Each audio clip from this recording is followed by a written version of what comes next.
It is important to allocate the required or necessary amount of space for receiving and shipping operations. It shouldn't be too less or too wide, because in both cases our receiving and shipping operations will not be efficient. The total material handling time will be more and the cost will be more, and we will be using, for example, more space, more than necessary space, which is also costly. So what are the steps in determining the space for receiving and shipping operations? First thing is to determine what is to be received and shipped. Okay. The second thing, determine the number and type of docks. And finally, we determine the space requirement for the receiving and shipping area within the facility. Let's consider each one of these in detail. The first one is to determine what is to be received and shipped. Basically, in order to determine this, we draw a receiving and shipping analysis chart. This chart includes some information about what to receive, how much to receive, and when to receive or ship. Okay, so we sketch such a receiving and shipping analysis chart. So this is an example of such a receiving and shipping analysis chart. Basically, at the top of this chart, we have some information related to the chart, the company, prepared by who, the date, and how many sheets do we have. Okay, and here we have the information for the items that we are receiving or shipping. And in these columns of the chart, you can see basically a description of the material. Then you will have the information related to unit loads, the type, capacity, size, and weight. Okay. Then in the sixth column, you have the size of the unit loads, how many unit loads you are going to receive or ship. Here you will have the frequency of shipment, once a day, twice a week, and etc. And in these columns 8 and 9, we have the necessary information related to the transportation, the mode of transportation, the trailer and their specification, the height, width, and etc., so that we can arrange our docks suitable for these modes of transportation. And also we have the necessary information related to material handling of these items. Shall we use conveyors, forklift devices, and etc., so that we for each item that we are going to receive and ship, we know the unit loads, its type and dimensions. We know the when, so we know what, we know when and how much about these items that we are sending and receiving. The second step is to determine the number and type of the docks. So for our warehouse system, depending on the frequency of sending and receiving these items, the total number of sending and shipping operations, we need to somehow estimate the number of docks required. And for this purpose, we can use a simulation and or queuing analysis. But you need to be careful with this analysis, because if you just do these for the time being, and if this analysis becomes invalid in several months or in 1 year, then you may need to adjust your warehouse, and it is very costly. So therefore you need to consider the future, for how long time horizon you are considering, and depending on your operation expectations in the future time, you need to have a flexible, extendable if necessary warehouse design. Okay. And you need to design your dock configuration depending on the traffic flow, the waiting area, the approaching method of your carriers. You need to decide on the depth of your apron and the width of the bay. So these are some examples for approaching of the carriers. Okay, if this is the road, highway, for example, the carriers can enter in this way. So you need to allocate a certain amount of space for the carriers to be easily make their maneuvers. And also here, for example, a different approach from the highway to your warehouse. Okay, the bay width is this width of the trailer and the apron depth is this one. So you need to allocate a suitable space for your dogs. Dog is the door that this trailers approach to the warehouse. Okay, this is your warehouse. Then it means that you need at least this space and also the necessary space for the trailers so that it can approach in this position. So this is a 90-degree approach, but for example, if you use this configuration, you can reduce the apron depth, but in which case the bay width is increased with a 45-degree approach. Okay, so you need to decide, you need to design which one is more appropriate for your case. Then the last step is to determine the internal receiving and shipping area requirements. For deciding on this total area, you need to consider that the space is required for example, personal convenience and offices. For supervision, you need some clerical tasks. For those, you need some space.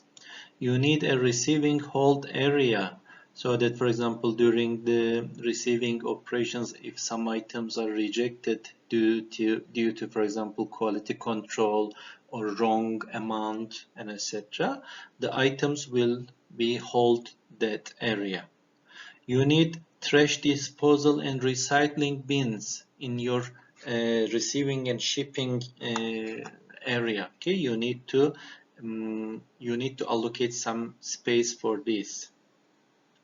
You need space for pallet and packaging material storage. You need area for palletizing equipment. You need an area for trackers. So there you need to allocate a tracker's launch. While the trucks are not being handled, the trackers will wait there. Buffer or staging areas. And you need to have some space for material handling equipment movements. Okay, and you may find some tables in different sources for allocating space for these items. And of course, it is not easy. You need to check or observe the earlier systems to understand how much space do you need for each one of these operations. There are certain tables, there are some standards to allocate, but of course, depending on your own system's requirements, those spaces may be different. For example, this table shows you some minimum maneuvering allowances for receiving and shipping areas. For example, if you have these material handling equipments, then the total allowance for the movements of these material handling equipment should be this much. For example, for a tractor, it will be 14 feet. For a forklift, it will be 12 feet. For manual material handling, you need a space for 5 feet. Okay, so these are some standards. You need at least these allowances for the operations of these material handling equipment. The first goal of the designer should be get the trucks off the highway safely. Okay. The first step is determining where the facility and docks should be positioned on the building site and designing safe access roads to this dock area. Before positioning the building and the docks, The designer should answer these questions. Where is the material needed or produced in the plant? How much space will the dock and maneuvering area require? Will the operation need more dock positions? So do we need expansion later on? What type of dock is needed? What is the safest design for access roads? Will the operation receive or ship by rail? How will topology affect traffic and dock operations? And what are the dimensions of safe approach? So the answers to these questions will give you the necessary information for your design and will guide you through the design. These are some alternatives for dock locations which allows expansion of the warehouses if necessary.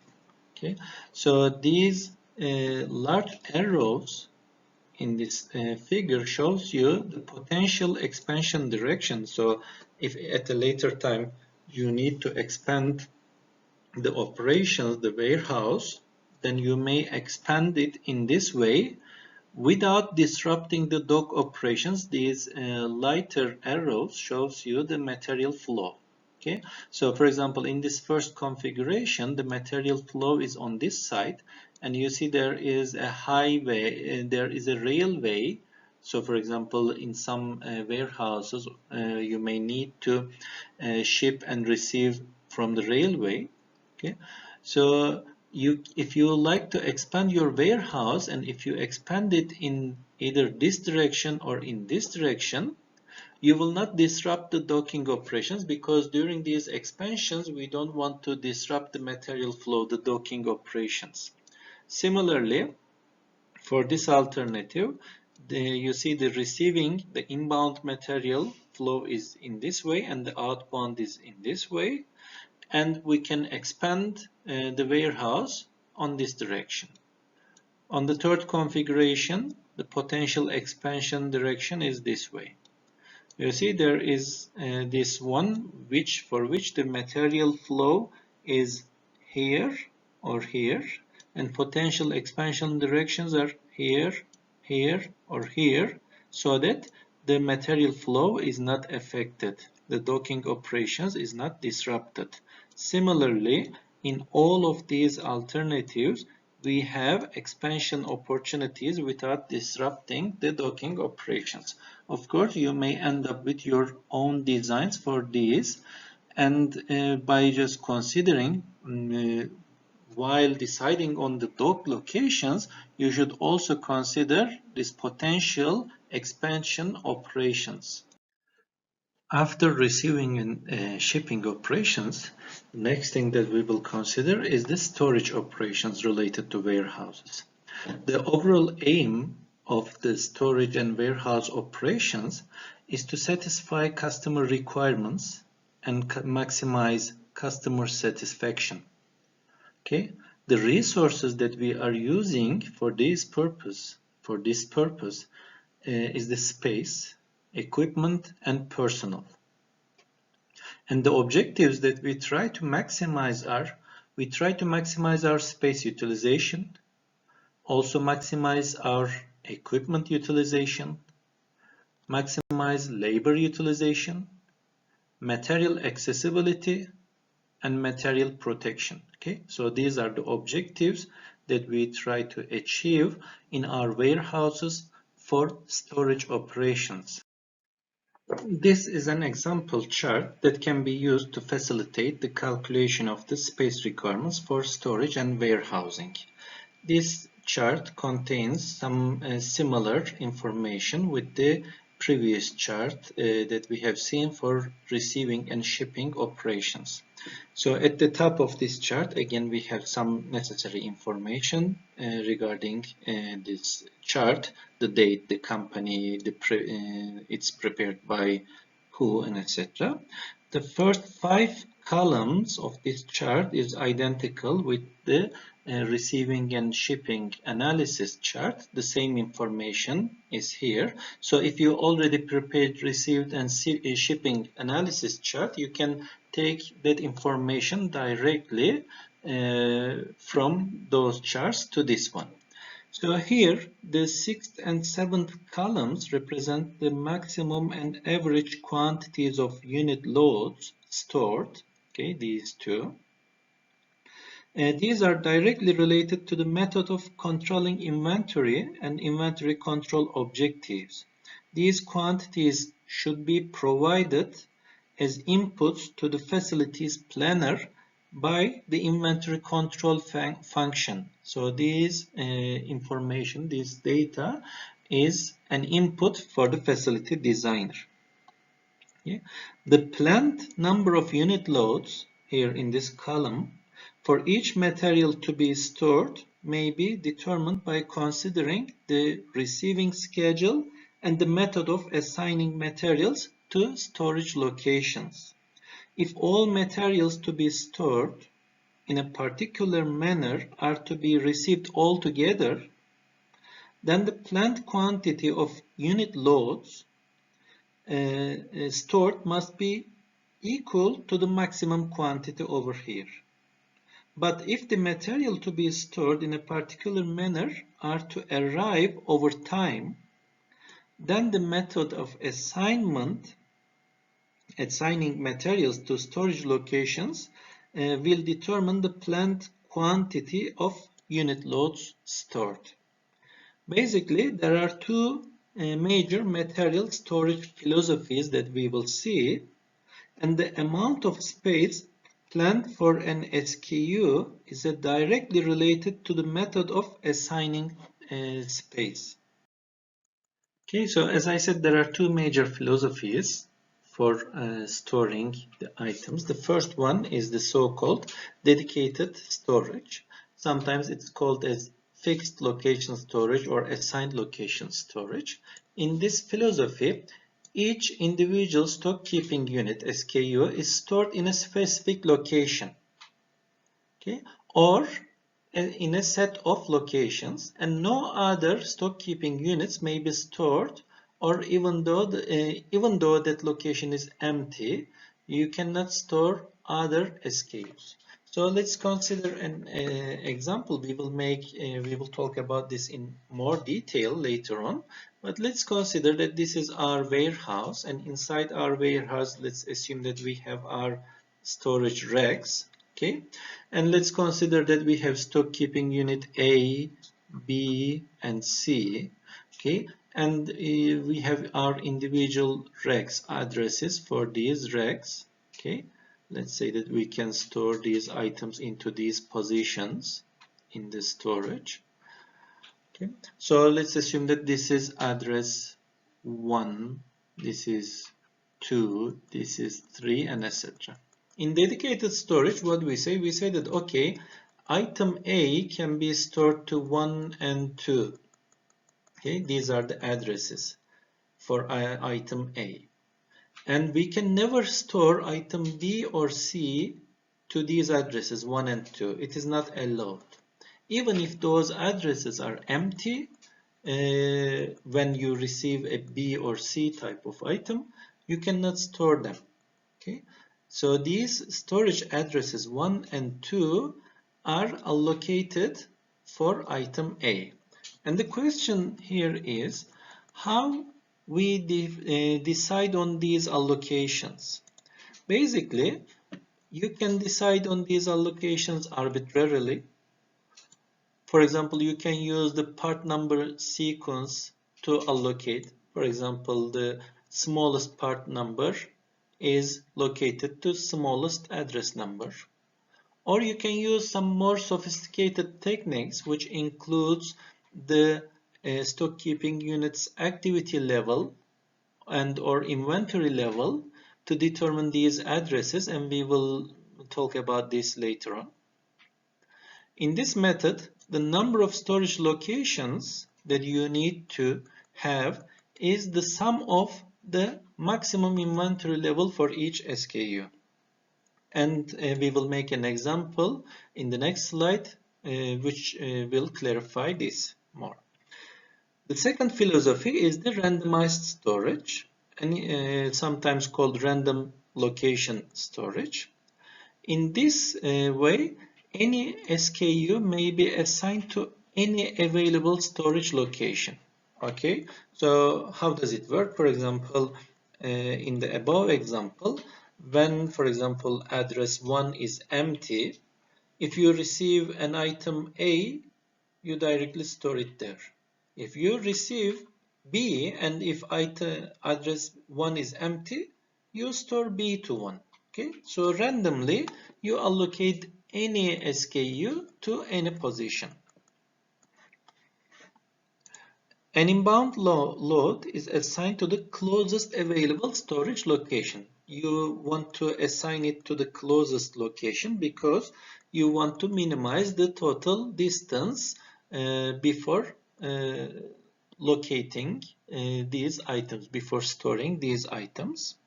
And the retrievals are first in, first out. Okay, made in, first out order. This philosophy requires less storage space than the dedicated storage. This is something that you need to think on it. The next example will clarify this issue, but if at this point you stop the video and think about this, why we need or we have such an observation, it will be better for you to understand. Let's consider this example to see the difference between the dedicated and randomized storage systems. So we are considering 24 months, okay, of data. So each period here is a month. And we have, let's say, 6 different products that we are storing in our system. And the numbers in this table gives us at each period how many from each of these items we need to store. Okay, so if we look at this product 1, we see that in period 1 we need 24 spaces to store these items. Okay, this is an SKU, it can be a pallet of load, and we need 24 pallets. Okay, you need 24 spaces. Again, for period 2, we need 22, period 3, we need 20, and etc. Similarly, for product 2, we have all the data for the following 24 periods, and for all of these products, we have this data. Now, if we want to identify how many spaces we need to have for dedicated storage, what we should do? Okay, we said that in dedicated storage, we allocate the spaces to individual products.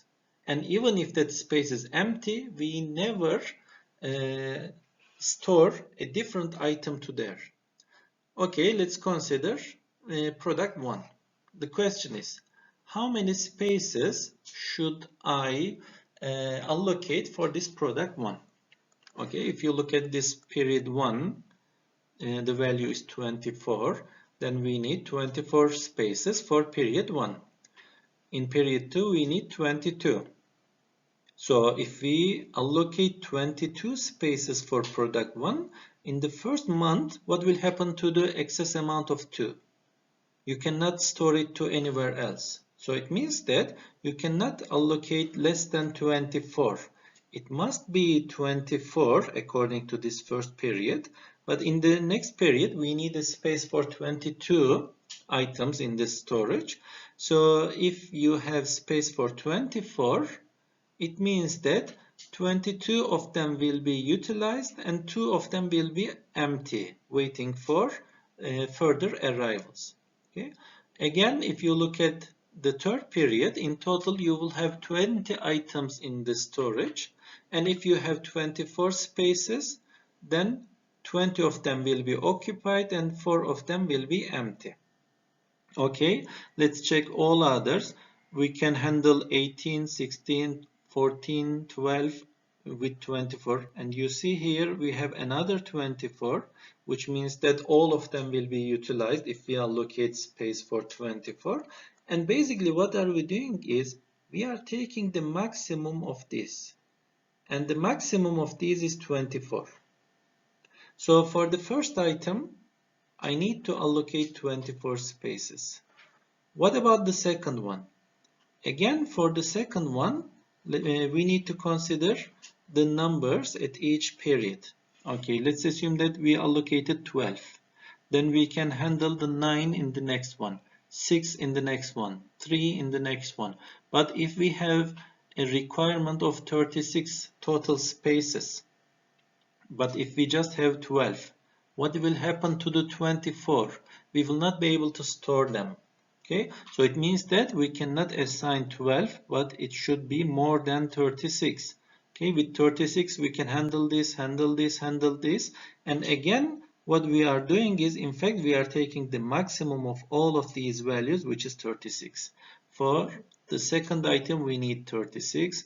For the third one, again, if you look at the maximum, we have an 8 here, another 8, another 8. So you see that for the third one, we have the maximum 8. For the fourth one, we have 24 here. And that's all. We have 24. For the fifth one, if you look, we have an 11 here. Okay, we have 24 here. And that's it, I guess. We have 24, and for the sixth one we have a 12, a 24, and you see it's 24. So this means that for each one of these items we need to assign these many spaces, and when you sum up all these values you will end up with 140. Okay, so we need 140 spaces if you are going to use dedicated storage. Now let's consider randomized storage. In randomized storage, we said that whenever there is an empty space, we just store an item to there. We will not dedicate the addresses to individual items. Okay, now let's look at in period 1. What happens in period 1? Okay, so we need a space, 24 spaces for product 1. We need 12 spaces for product 2, 2 spaces for 3, 12, 11, and 12 for the others. So in total, we need 73 spaces. And if we have 73 spaces in total, regardless of which one is placed to which space, which address, we will handle. And okay, if we move to the next one, in total we need 66 spaces. And if we have 73 spaces, we can handle this 66. In the third one, we need 51. And with 73 spaces, we can handle this as well. We can handle 60. Okay, but when we come to here, in total we need 105 spaces, but with 73 we cannot handle them. It means that we need at least 105. So what are we doing in fact? We are doing, in this case, we are taking the maximum of these aggregated values, which is 105.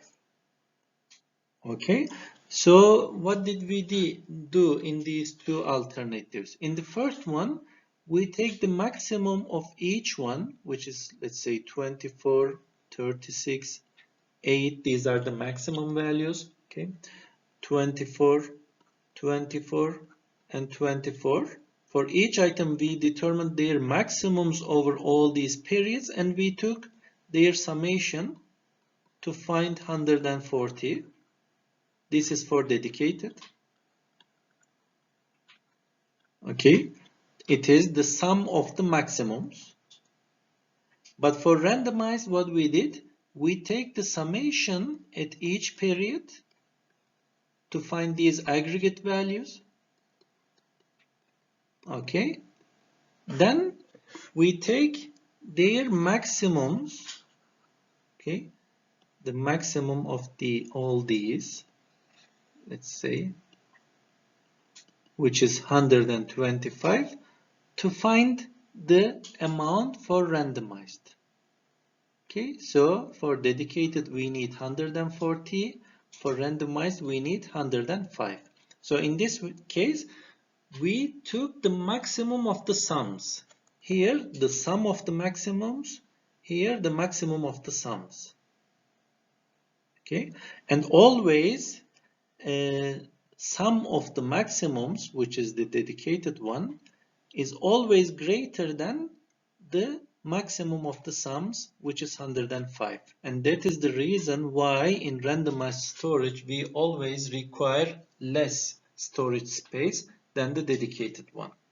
And if we look at these statistics over here, okay, this is the amount that we need for randomized. This is the amount that we need for dedicated storage. The average inventory level during these 24 periods for these 6 products is 77.5. And what does it mean?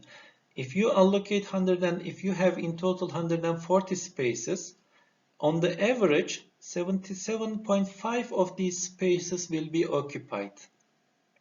And then this will give you the percentage of your utilization of the spaces. But if you use randomized storage, then basically you will have 105 spaces in total, and this will be your percentage of utilization. And if you see for randomized storage, your utilization is greater than or equal to the dedicated case. Okay, so this example shows us that with randomized storage, we can reduce the necessary space requirement. And now the question is this: if the number of or necessary storage space is reduced with randomized storage, why do we need dedicated storage? Does it have an advantage? And my question to you is this: what is the advantage of dedicated storage over randomized storage? Think about this. Okay, so let me explain you the advantage of dedicated storage. Basically, when you say that, okay, this is your, for example, shipping dock, and assume that you have two items, A and B, and item A is a very popular item. It means that you receive and ship these items 100 times more than this item. Okay, so if you are receiving and shipping item A 100 times in 1 year, you are receiving and shipping B only for 1 time in a year.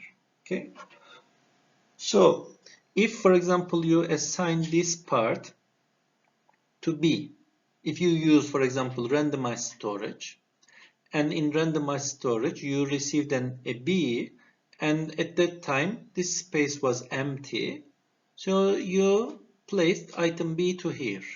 What will happen?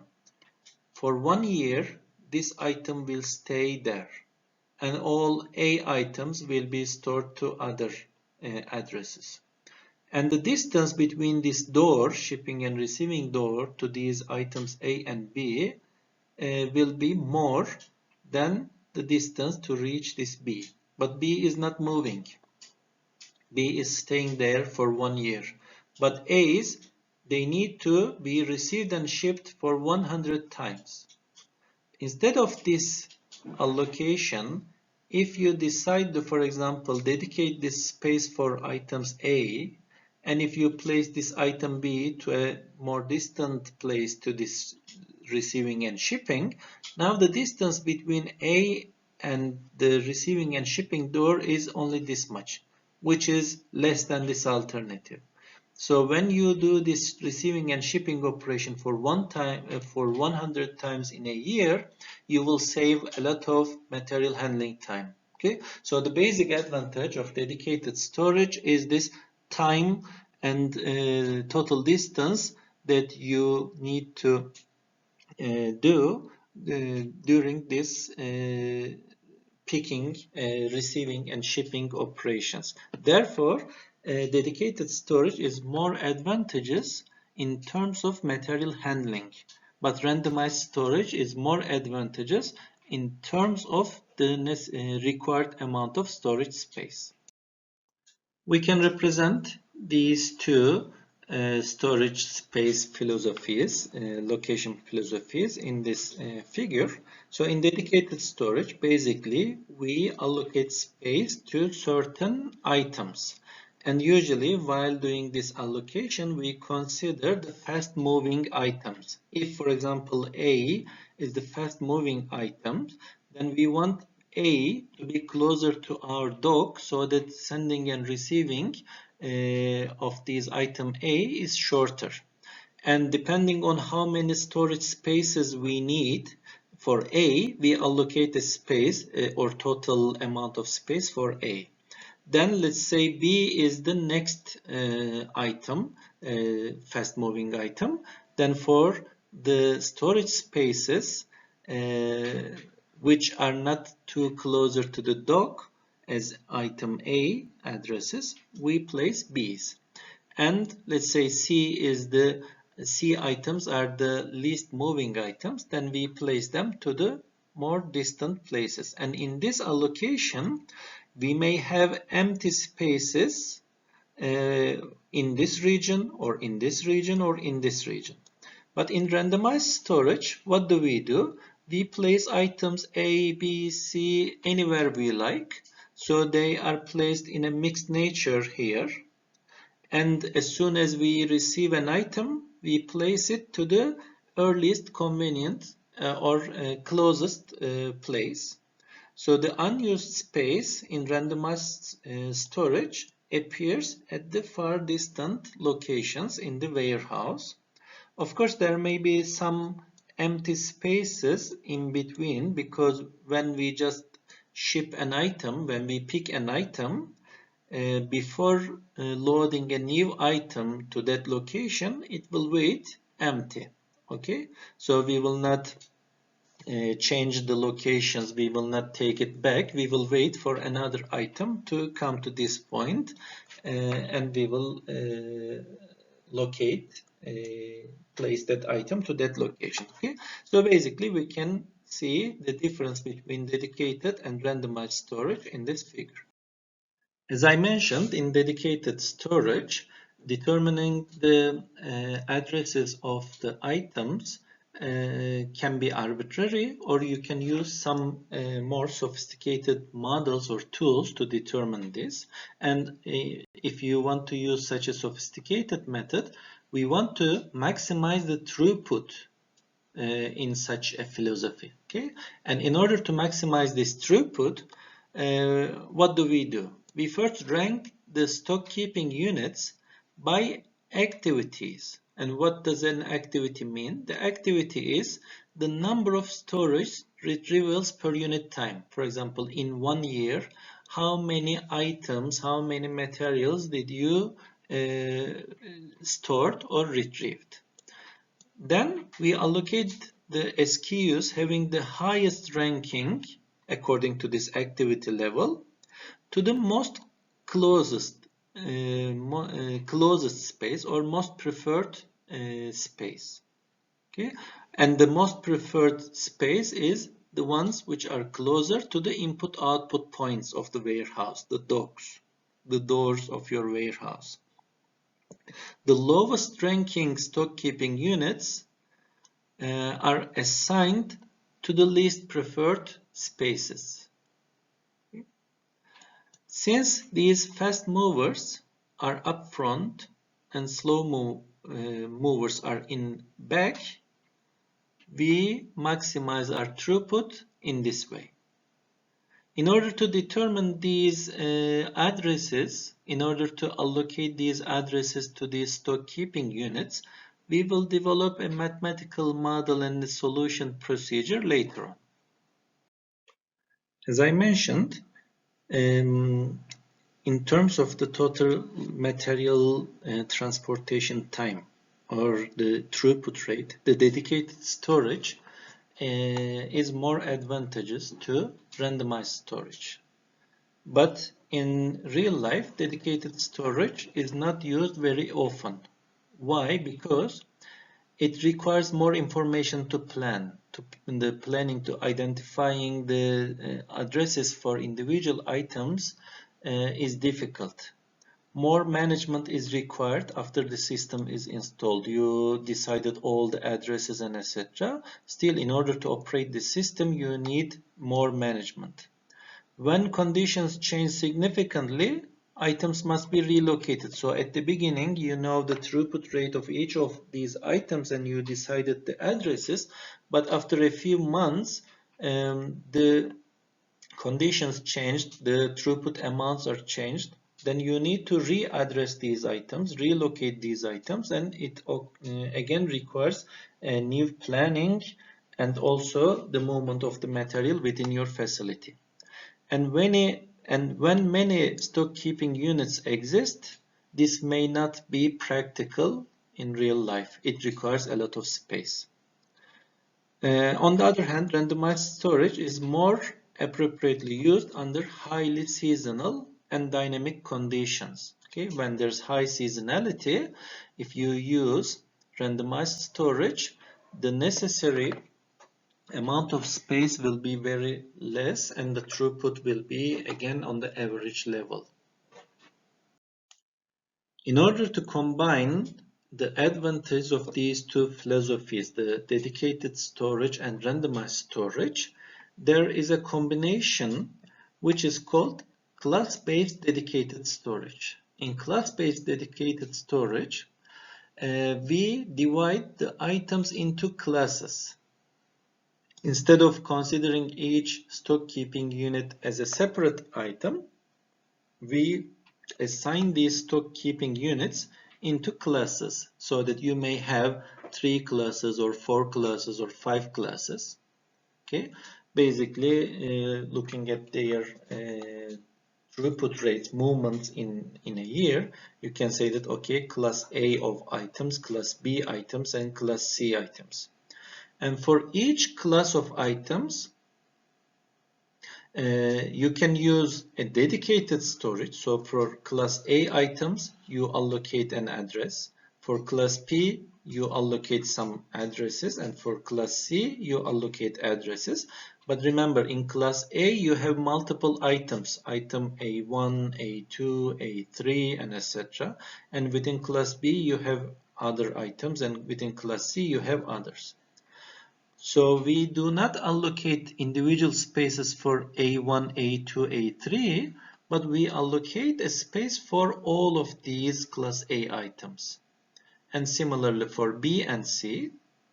But within each item, within each class, we use randomized storage. So if, for example, this is our warehouse, and let's assume that this is the input-output point. So for the storage locations that are closer to this door, we allocate A, and for the next we allocate B, and for the others we allocate C. But whenever we receive, for example, A1, we locate it to one of these spaces, whichever is empty. And whenever there is A2, again, whichever space is empty here, we locate it to there. And these A1 and A2 are totally different items. But we place them into the same class because they have the same levels of throughputs. Again, when we receive B, we never place B items to here. We place B items to these allocated locations, if it is B1 or B2. Okay, so this is called class-based dedicated storage, and this philosophy can yield the throughput benefits of the dedicated storage and the space benefits of randomized storage. So it combines the advantage of the two systems. And for example, grocery stores can be given as an example that utilizes this philosophy. Okay. So we will continue talking about storage space planning and warehouse operations in our next lecture. So depending on the storage philosophy, after determining the necessary space for the items to be stored, also the lost storage space due to the aisles and the honeycombing must be determined. Together with these lost spaces and with the spaces necessary to store these items, we will be able to determine the total storage space that we need to design, that we need to allocate. To identify the lost space due to ALs, we may need to draw various layout alternatives, and depending on those alternatives, we may come up with the total lost space due to these ALs. On the other hand, honeycombing is a wasted space that results when a partial row or stack cannot be utilized because adding other materials would result in blocked storage. For example, consider this shape. This is the floor, this is the ceiling. Okay, so we are storing these item types A. Okay, and let's assume that there's another storage space over here which is empty. But if we place a different item over here, for example B type item or C type item, then what happens if you need to pick up an A item? You first need to get rid of this B item, and then you can only take the A item. So these A items are blocked over here, and we don't want this extra material handling time. Therefore, we do not utilize this space for other items. Okay. Also, for example, consider this situation. This time, this is not the floor and ceiling. Okay, this is the AL, and this is the outside wall. So we are placing these items on the floor. All of them are on the floor. So the views are different. Okay. Okay. Again, for this A item, if we place it deeper in the lane, and this is the wall. So if we place some other items, B or C items, in front of this one, then this A over here is blocked. So you cannot take it. Therefore, we do not want to utilize these in random storage case. We do not want to utilize these spaces for other type of items. And these situations are called honeycombing. And in order to determine your total space requirements or total loss due to honeycombing, you need to identify these situations and you need to come up with your final design. So in the next lecture, we will continue our discussion about storage and warehouse operations, and we will talk about the storage layout planning and also order picking operations in the next lecture.